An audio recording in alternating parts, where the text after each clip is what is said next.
Awesome. I think we got the last name in there. So want to welcome everyone today. My name is Stuart Blumenthal. I'm the Intacct Practice Director here at ETHOSystems.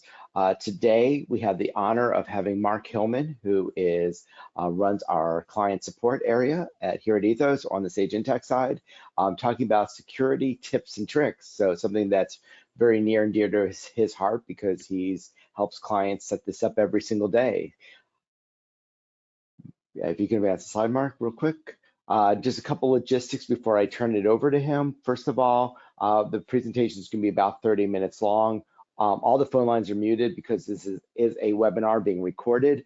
If anyone has any questions, please use the little questions feature. I will be monitoring that as Mark does the presentation today. So just put anything in there, any questions you have in there. And then in the meantime, if you want to copy this PowerPoint, happy to send that over to you.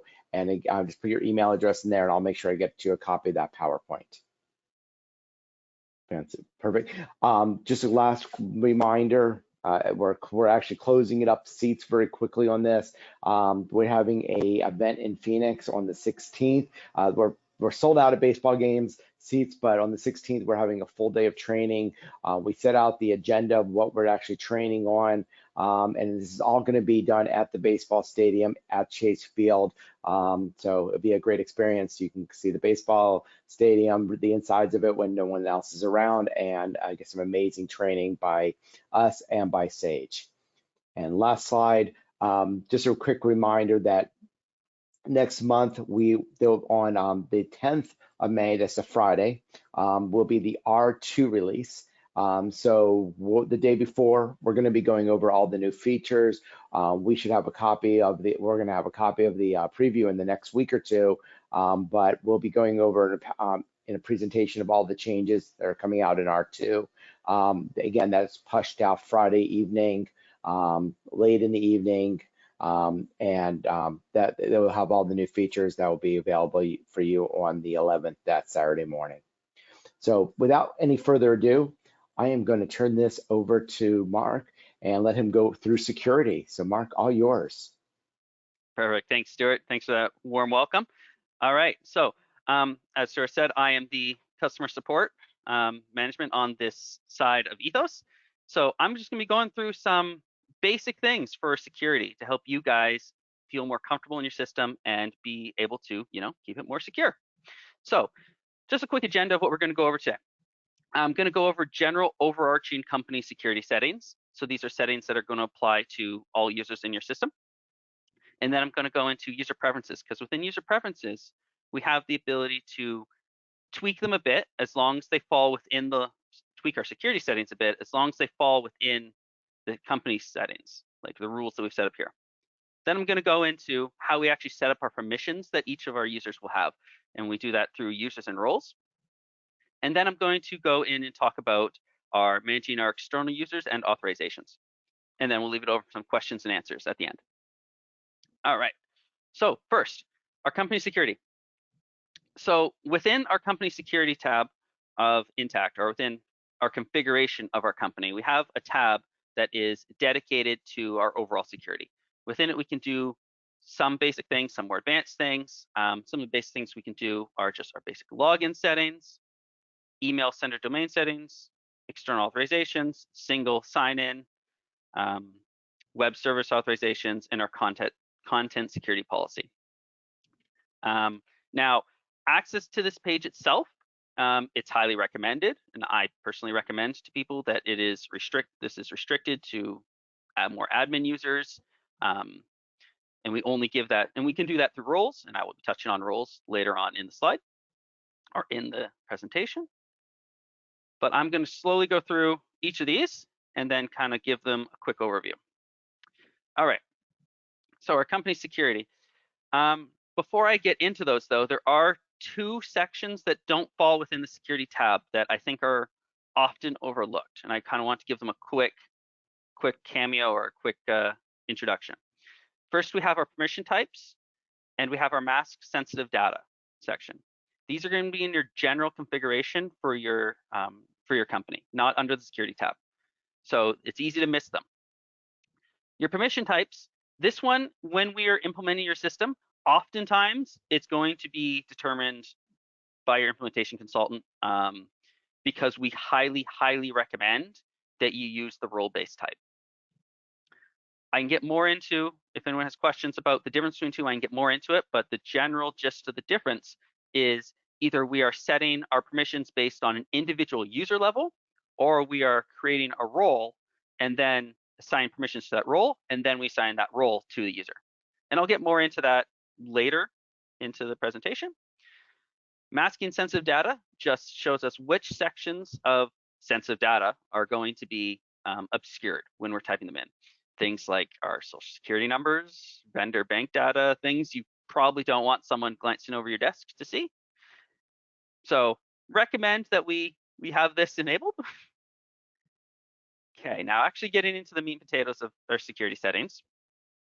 Okay, so within our login settings of Intacct, we can edit how our timeout and password settings. So I'm going to go into our timeout settings first.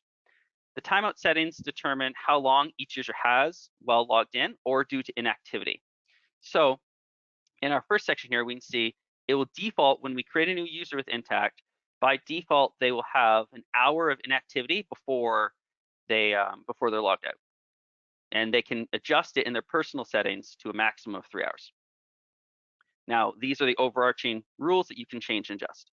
Now, the same will apply for general session time. We have it'll start as a default at 6 hours, and we have it set to automatically kick you out after, or maximum of 12. So it'll automatically kick anyone out, no matter if they're active or not, after 6 hours. And these can be adjusted and changed. Passwords, we have I think everyone's seen general password security settings, but we have how often password needs to be reset, password length, how often we have to prevent reuse previous passwords, maximum login attempts, maximum reset attempts, things like that.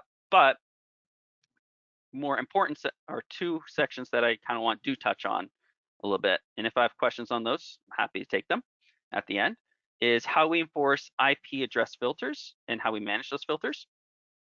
So what that does is that lets us, currently I have it set to none in this example, but we are able to set what kind of restrictions we want to have on different IP addresses. So we have the ability to restrict certain IP addresses, so you can only use, say you can only want people to log in from the office, for example. That's probably the most applicable and easy example that I can think of. And we then have the option to manage those filters. We also have the ability to do two-step verification. All this is customizable and up to you. Okay. Now going into our email sender domain settings. This is where we are going to set our email sender domain. This section is one that you have to work very closely with your implementation consultant and your IT team, because this requires both of them to set this up properly. Okay.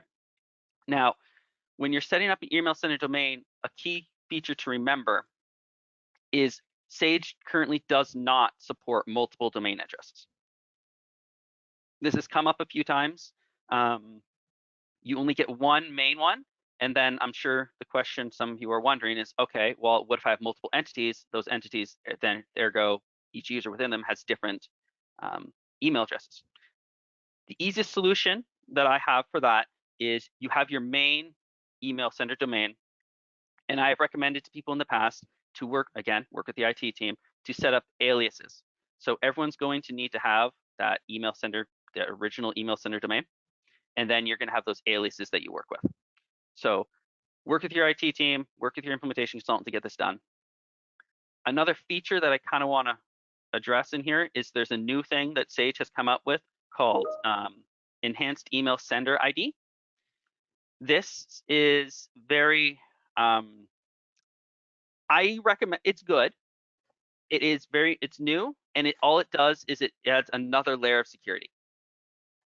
Okay, so it is, I believe it's called SKIM that it adds. So it's another check. And that's becoming more and more common for email security as time goes on to add additional layers. Now, to set the enhanced email sender domain settings up, we have to contact Intacct. Your implementation consultant cannot do that. Intacct has to get involved to turn it on. It is free. It is just a click button to turn on, but it's an additional step. So I'm just making you aware that that is an option that I don't think is very well advertised on this section, but we can do it. Okay, so single sign-in. So single sign-in is the ability for a user to use the same ID and password to log into multiple applications within an organization. So there are several identity providers that Sage has verified that do work. I am sure there are more, but these are the 4 that we know for solid that work. We have Azure Bridge, OneLogin, Centrify, and Active Directory Federated Services, ADFS. Okay. Your identity provider is responsible for providing the centralized authorization to applications and users throughout your organization. So Mark, 2 questions came up during this process here. Perfect. One was a couple of them screens ago, so my fault there. So that question was, is that is the settings that you showed 2 screens ago, was that to prevent people from constantly having to log in, re-log in throughout the day? It looks like this person says they constantly have to log in throughout the day. So yes. Yes, this is where we would do that. So if you are so down here where we're saying our default session duration, if you're constantly having to log in throughout the day, you probably have these settings set to a very low number. Currently, I have it set between 6 hours. So if I'm logged into my Intacct session, then I have 6 hours of working before it'll automatically bump me out. A lot of companies just set to 8 hours and just there, then your whole working day's set. Now, if your company has a maximum set of 12, you can go into your personal preferences, which I will get into shortly, and then you can adjust that. Perfect. The other question that came up was the SSO. Is there a charge for that? Is there a charge for that module or for that feature? I'm actually going to refer that back to Stuart because he is in charge of, to you, Stuart, because that is, you're in charge of all of our billing and charges. So I'll refer that back to Stuart. No problem. So great question here. I just was making sure that we answer these one by one. The answer is no, there is no charge for SSO. So if your organization is currently using SSO so that they only have to log in one time and it automatically logs in, Intacct does not charge for that feature. So that's something you can roll out with us when you're ready. Perfect. Thank you, Stuart. Thank you. Okay, so our web services. So web service authorizations allow us to, so web services enable you to exchange Sage Intacct information with external applications and integrations. Data is sent or received in the form of API requests that are made through web service endpoint. For example, you might want to have a CRM or a bill payment system that you want to run externally, but post back to Intacct. Web service works as a mechanism to create, update, read, and delete this data. Okay, now we have a few ways we can do that. We have our web service authorizations that we have set down here. And then we have our different, different URLs. So we can attach it to, we can connect directly to certain URLs. This is particularly useful when we're using browser plugins. So there's multiple ways we can connect to other outside systems. Now, web service users. Web service users are similar to standard users in terms of how they're set up, and I'm going to go into how we set those up shortly. But they can have the same user types and admin privileges as a standard user, but there are a few key differences that I want to highlight. Passwords for web service users will always remain until the admin resets it. Permission to approve or decline timesheets is done via API. Access to Sage Intacct is again through API, through web services only. And they can't have single sign-in or multi-factor authorization.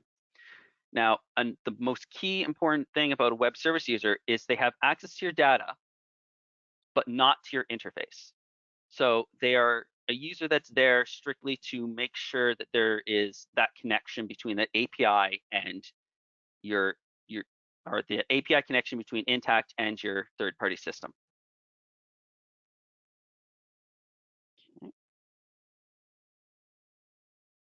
All right. Mark, I think an easy way of using that is like thinking about it as nuclear codes. You have to have two sets of keys to protect your data. So you need a sender ID and you need a receiver ID, which is your login. So basically, it's just an extra layer of security, just like a nuclear launch code. You have two sets of keys you have to turn simultaneously to prevent anyone from accidentally writing to your system. Yeah, exactly. Thank you, Stuart. I appreciate that. Okay, so okay, so user preferences. So we briefly mentioned earlier, but here is where we control our basic preferences and security on our personal user basis. We control things like our security question, our timeout rules, like the previous question was asked, as long as those timeout rules fall within the restrictions of the overarching company. So if the company maximum is 12 hours, you can't make your time 14 hours before you get kicked out. We can also change our email and reset our password from here. Pretty basic things, but they are also quite important. I always like to have something set for what is your security question. I personally like to have it something that in a worst case nuclear scenario, my boss would know the answer to that question, but most people do not.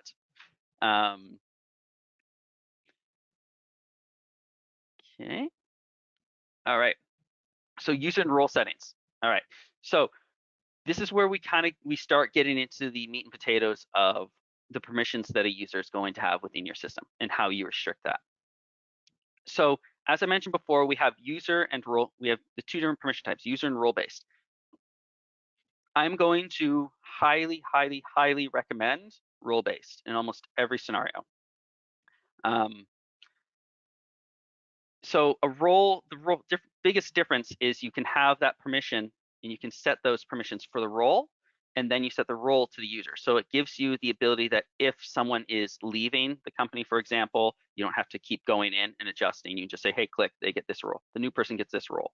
Or it also eliminates a lot of human error that I've seen where you accidentally, if you are having to give permission to each individual user, there's a lot of things you have to click. And sometimes you just click, oh, just give them all permission to everything in this module. Everything in that module includes some stuff you might not want to give them. So it gives, I found in my experience that roles-based is always the better option. I have found very few scenarios where it's not. Okay, so going into our user information tab here.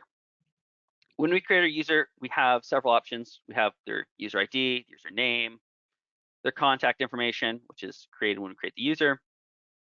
We determine if they have admin privileges or not. And admin privileges just means what kind of permissions they can have at most. So there are certain things within the system, within the roles, that even if you assign them a role that has that permission, if they don't have admin privileges, they can't do that thing. So they can't edit other users, for example, if they're not an admin. Or they can't delete people out of the system. Those are just off the top of my head examples. Now, user types kind of work in a kind of a similar tier system. The most common ones you're going to use is business and employee. Business users are going to be your standard users who are whose access is determined by their role and the permissions within their role and whether they are an admin or not. Employee users have a lot more restrictions on what they can do, even if they have the correct role assigned to them to give them permission to do the thing you want them to do, they might not be able to do it because they're only an employee user. There is Stuart, I'm sure you are aware that there is different charges associated with users and employee users, or business users and employee users. If we have questions on that, I'm sure Stuart would be more than happy to answer those questions. We also notice that we have several other tabs up here for this user. In our roles information tab, which I'm going to get into a bit into the next slide, is where we assign the different roles that we have created to this user. A user is allowed to have multiple roles, and I will expand on that in a bit. We also can limit which entities that user has access to and control if they have access to the top level or not. So you can say you have 10 entities, but you only want them to be able to access one of them. or 2 or 3 of them. You can select which one entities they have access to. You can restrict which departments they have access to if you want to get that granular. You can even restrict which territories, and you have to define your territories and your departments as you would your user entities, but we can restrict which parts or locations within our system they have access to, not just what they can do within the system. Okay. Now getting into our roles. So this is where we are going to set up our the permissions. So when we create a role, we have to choose which modules the user has access to. So that's through our subscriptions here. Okay. And once we go into that, we see all the different modules that we are subscribed to. And the checkbox here on the side will indicate that they have at least some level of access to that. Checking this box on the side does not give them inherently all access to that system. All it's telling you is that they have access to something within that module. We then have to go in when setting up this role to each of our permissions within each module, and then we will select the permissions we want that role to have. Once we've created that role, we then assign it to our users on the roles information tab, as mentioned before. And as you can see, I have 2 different roles here. And when we are setting up a role, it's important to note that they don't restrict. And what I mean by that is, I say I have project admin here, and I have project manager. The project manager has less access than the project admin, but this user is going to have the highest level of access. Okay. Okay. So he's going to have access to everything that the project admin does and the project manager does. And because the project manager doesn't have access to certain things that the project manager does, it's not going to stop this user from accessing those project admin things. Okay. External users and authorizations. Okay. One question that came in before you get into that, sorry. For sure.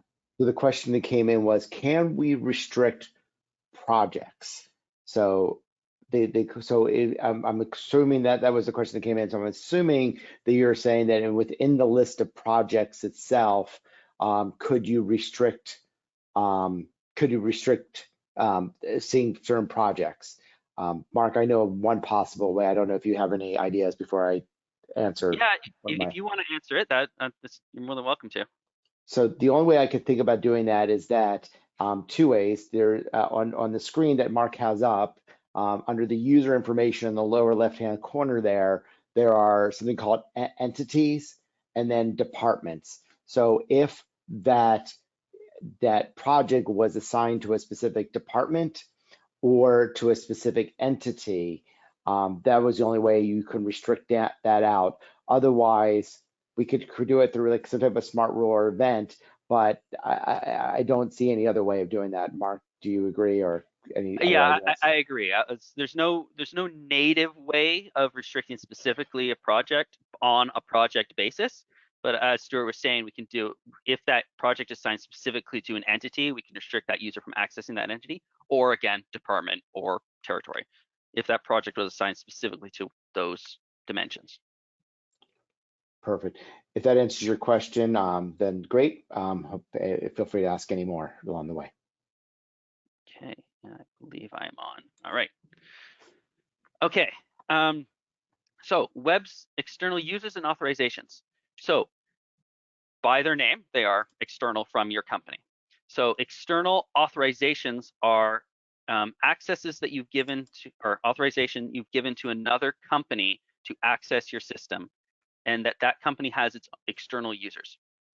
Now, an important thing to note about external authorizations is when you implement Intacct right away, you're going to have, right now, this is a good example actually, because we have 2 here, and these are going to be pretty standard. Customer support will come preloaded into your system. So what that means is that is Sage themselves, and you'll notice that they have an expiration date. You can set when you want their access to expire, and that them and all their external users can no longer get into your system. It's important to do that Sage actually even recommends you do that. And if they need to get into your system for whatever reason, you'll be contacted and let know, hey, extend our access to this day. This is just a security thing to make sure that you feel comfortable with your system, that no one else is getting in there that shouldn't. Our external users are going to be those people who have access to your system from that company. So, for example, we have Ledgerwood Associates here as our external CPA user, and then we have several Ledgerwood Associates in this demo environment that I've had here. Okay. Now they're going to access your system not directly by logging into it, but through their own external console. That's usually not a huge deal, but it just letting you know that's how that works. Now, a final note on users and user in access. And this applies to external, internal, all users. There are reports that you could run that will give you a complete access log of who has accessed to your system, when, and what. You can even filter it to what they did within your system. So it's really hard for someone to get in here and try and do something without you knowing about it. If you really want to know who did what, you probably can find out. Okay, and with that, I think that's the last bit I had. Oh, I did have one thing I want to mention before I open it up to questions about user licenses. This is something that I've come across a lot. It's not necessarily a security question, but I find it helpful.